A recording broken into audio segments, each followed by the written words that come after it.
Hello everybody, कैसे हैं आप सभी। I hope you all are doing well in your studies. So जैसे कि कल और आज एसबीआई पीओ प्री के एग्ज़ाम थे और ये एग्ज़ाम लगभग मतलब फोर्थ को और फिफ्थ को ही हुए हैं।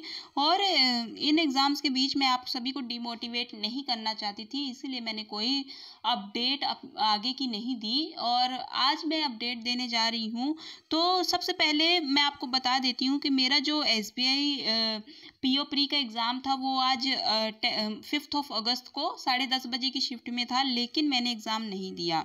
और ये एक बहुत बड़ा फैसला था, बहुत बड़ा डिसीजन था जो मैंने लिया। और उसके बारे में मैंने पहले इसलिए नहीं बताया क्योंकि मुझे लगा कि नहीं, एग्ज़ाम हो जाना चाहिए, क्योंकि बहुत से ऐसे कैंडिडेट्स हैं, हो सकता है वो इस वीडियो को देखें और डीमोटिवेट हो जाएं, या फिर हो सकता है कि बहुत से ऐसे सेलेक्टेड कैंडिडेट्स हों और जिनका सपना एसबीआई हो, या फिर कुछ भी। मुझे लगा कि नहीं, एग्ज़ाम हो जाए फिर उसके बाद ही मुझे सभी से बताना चाहिए इस बारे में। तो मैंने इसीलिए एग्ज़ाम कंप्लीट होने का वेट किया और इसीलिए मैं आपको अपडेट दे रही हूँ कि मैंने एसबीआई पीओ प्री का एग्ज़ाम नहीं दिया। और अगर मेरा रिजर्व लिस्ट में सिलेक्शन ना होता तो मैं एग्ज़ाम ज़रूर से ज़रूर देती।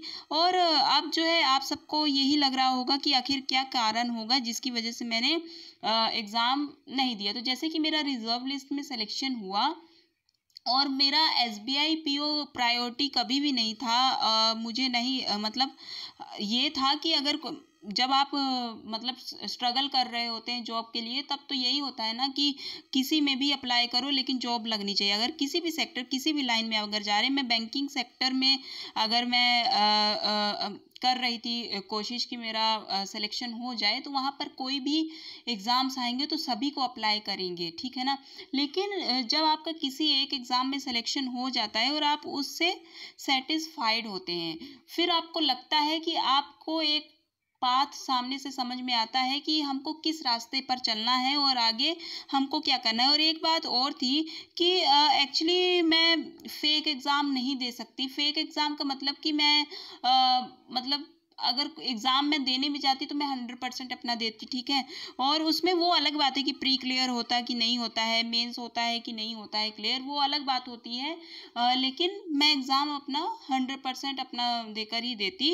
और फिर ऐसे में जब मुझे वो चीज़ करनी ही नहीं है तो फिर आखिर उसका क्यों मैं टाइम वेस्ट, अपना भी टाइम वेस्ट करूँ और दूसरों का टाइम वेस्ट कैसे। कि बाई चांस मान लीजिए कि मैं एग्ज़ाम देने जाती हूँ, मेरा एग्ज़ाम अच्छा ही बन जाता है और हो बाई चांस मान लीजिए कि मेरा प्री क्लियर होता है, फिर उसके बाद मेंस क्लियर होता है, तो लोगों की मतलब किसी एक की मैं सीट ही तो वेस्ट हो सकता है कि उसका ड्रीम ही एसबीआई पीओ हो, तो मैं उसकी सीट क्यों वेस्ट करूं। तो मेरा यही मानना है कि अगर हमें वो चीज़ में इंटरेस्ट नहीं है, इंटरेस्ट का मतलब कि अगर आपका मतलब वहाँ उस साइड जाने का मन ही नहीं है उस रास्ते में, तो फिर क्या फ़ायदा है एग्ज़ाम देकर भी और ये सब चीज़ें कर कर भी। तो अभी भी फ़िलहाल मेरा रिज़र्व लिस्ट में सिलेक्शन हुआ है और आगे का अगर मैं बताऊं तो आगे की अपडेट मैं आपको ज़रूर से ज़रूर दूंगी कि मैं आगे क्या करूंगी, क्या कैसे क्या है। और क्योंकि ये भी चीज़ है ना कि अगर आप एसबीआई में मतलब देते भी हैं और अगर आप एसबीआई में हो भी जाएंगे तो मतलब यही है कि आप फिर की बहुत सारी ऐसी चीज़ें होती हैं लाइक अदर एग्ज़ाम्स, अगर आपको किसी और चीज़ के लिए प्रिपरेशन करनी है क्या कैसे है, तो वो पॉसिबल नहीं है, बहुत कम ऐसी पॉसिबिलिटी है, ठीक है। लेकिन तो यही मैंने सोचा और आगे भी बहुत से ऐसे चांसेस हैं जिनमें मैं कुछ बेहतर चीज़ें कर सकती हूँ, तो क्यों नहीं। और मैं जिस जगह पे मेरा सिलेक्शन भी हुआ है वो भी ठीक ही है, अच्छा मतलब मुझे जो चीज़ जैसे कि मुझे चाहिए थी वो मुझे मिल गई है। और आगे की भी बहुत सारी ऐसी, ये नहीं होता है कि इंसान रुक जाता है, लेकिन आगे भी बहुत ऐसी चीज़ें हैं, बहुत ऐसे एग्ज़ाम्स मतलब आगे हैं जिनका मुझे प्रिपेयर करना है और मुझे उस साइड जाना है। तो इसीलिए मैंने सोचा कि मैं एसबीआई पीओ का एग्ज़ाम ना दूं और जिस चीज़ की आगे मुझे प्रिपरेशन करनी है उसकी प्रिपरेशन करूंगी अपने जॉब के साथ। तो यही मेरा फैसला था। सो आई होप कि आपको समझ में आया होगा कि मैंने एसबीआई पीओ प्री का एग्ज़ाम क्यों नहीं दिया। बाकी एक चीज़ और मैं आपको बता देती हूँ कि मैंने जीए, बहुत से ऐसे कैंडिडेट्स हैं जो मुझसे पूछ रहे थे कि मैंने जीए कैसे की, क्वांट रीजनिंग वगैरह ये सब चीज़ों के बारे में। तो धीरे धीरे कर कर मैं डिटेल्ड वीडियो मैं आपको बताऊंगी कि किस तरीके से मैंने प्रिपरेशन की, क्या कैसे है। और उसके साथ में एक और चीज़ मैं बता देती हूँ कि जब भी डीवी मेल आती है या फिर मेरी डीवी वगैरह होगी, उसके बाद ज्वाइनिंग वगैरह का जो भी प्रोसेस रहेगा, तो हर एक चीज़ के बारे में मैं अपने चैनल के माध्यम से ज़रूर आप सबके साथ ये चीज़ें शेयर करूँगी, ताकि बहुत से ऐसे जो कैंडिडेट्स हैं उनको हेल्प हो सके।